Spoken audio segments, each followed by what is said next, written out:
हे गाईज, कधी असं झालंय का की तुमचा फोन वाजतो आणि समोरून तुमचाच आवाज येतो?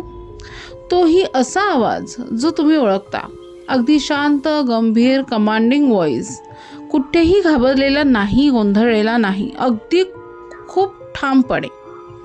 माझ्यासोबत हे असंच घडलं, पण आजही मी ठामपणे सांगू शकत नाहीये की तो अनुभव नक्की काय होता.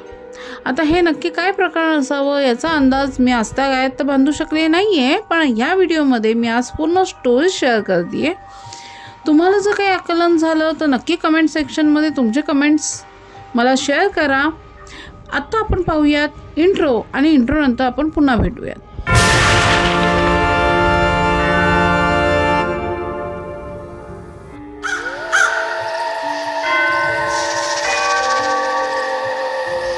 नमस्कार guys, welcome to the channel Bhasabhas आणि मी तुमची होस्ट सावली. या चॅनेलवर लाईफमध्ये घडलेल्या अनाकलनीय गोष्टी मी शेअर करते ज्याची उत्तरं कधी मिळत नाहीत. त्यामुळे ह्या स्टोरीजला हॉरर म्हणावं की अजून काही याचा उलगडा मात्र होत नाही. पण माझ्यासारखाच तुम्ही पण म्हणाल की हो, अशा काही घटना घडतात ज्या अनपेक्षितपणे कधी आपल्याला वाचवतात किंवा कधी आपल्याला घाबरवतात. त्यामुळेच ह्यांना आपण सटल हॉरर असं म्हणतो. असो, तर आज जी स्टोरी मी शेअर करते ती माझ्यासोबत घडलेली आहे. माझं काम हे काउन्सिलिंग बेस असल्यामुळं मला बहुतेकदा विजिट्स कराव्या लागतात. मी राहते मुंबईमध्ये, पण ही जेव्हा घटना घडली ना त्यावेळेला मी होते पुण्यात. तर ही घटना आहे पुण्यातली कर्वेनगरमधल्या एका जुन्या अपार्टमेंटमधली. तेव्हा 2023चा ऑगस्ट महिना होता. पावसाचे दिवस असल्यामुळं संध्याकाळपासून हलका पाऊस पडत होता. मी त्यावेळी कामामुळे एकटीच राहत होते. जसं मगाशी मी म्हटलं ना की माझे क्लायंट पुण्यातले आहेत आणि माझी एक सवय आहे की मी जिथे जाते तिथे क्लायंटच्या घरी कधी थांबत नाही. बहुतेकदा मी हॉटेल्स किंवा एखादी रूम भाड्याने घेते. यावेळी भाड्याचं घर ज्या इमारतीत होतं ती इमारत खूप मोठी अशी नव्हती, फक्त 4 मजली होती, जुनी. रात्री फारशी वर्दळ असायची. त्या दिवशी मी खूप थकले होते आणि डोकंही खूप दुखत होतं, पण मन थोडं अस्वस्थ होतं. रात्रीचे साधारण 1:15 किंवा 1:45 वाजले असतील. मी झोपायला गेले.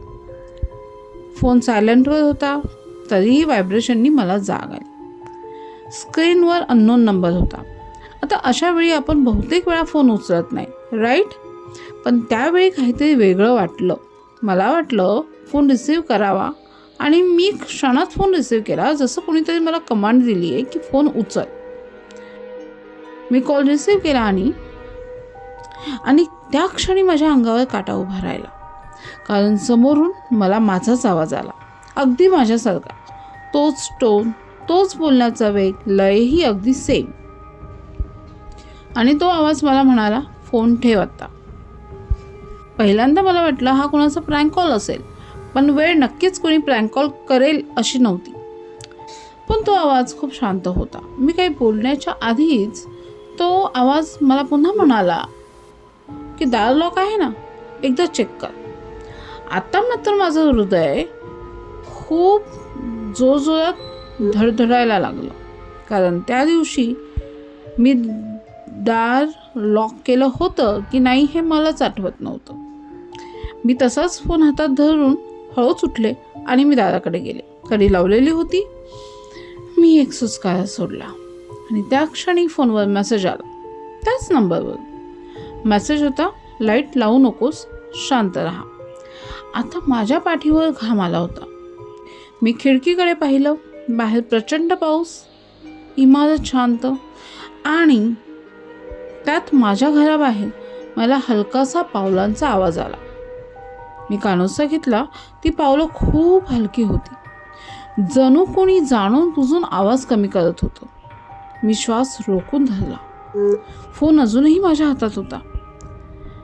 त्या नंबरवरून शेवटचा मेसेज आला, आता आवाज केला असतास तर मी तुला वाचवू शकले नसते.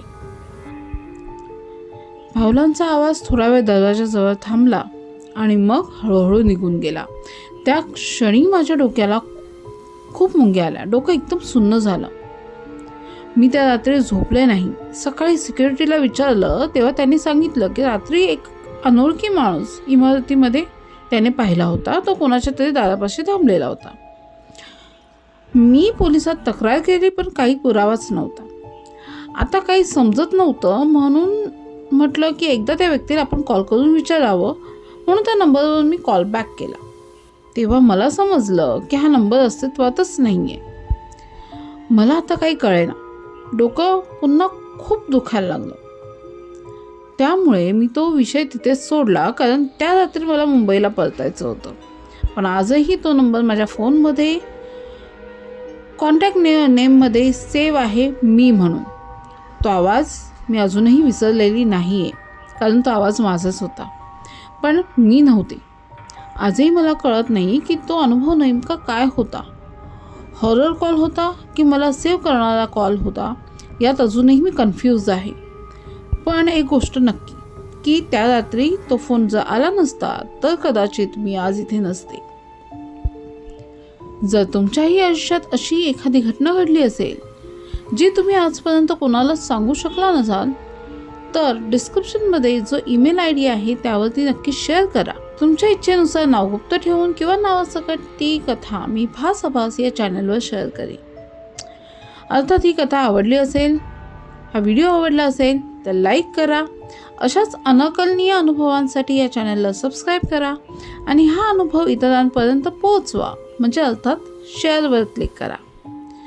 कारण काही इशारे हे भीती देण्यासाठी नसतात, ते जीव वाचवण्यासाठी देखील असतात. याचा अनुभव मला आला आहे.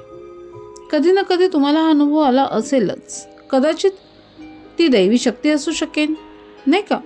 पण तरीही ही गोष्ट अनाकलनीय आहे. असो, पुढच्या वीकमध्ये वेडनेसडेला आपण नक्की भेटूयात. तोपर्यंत काळजी घ्या आणि stay aware and take care. See you.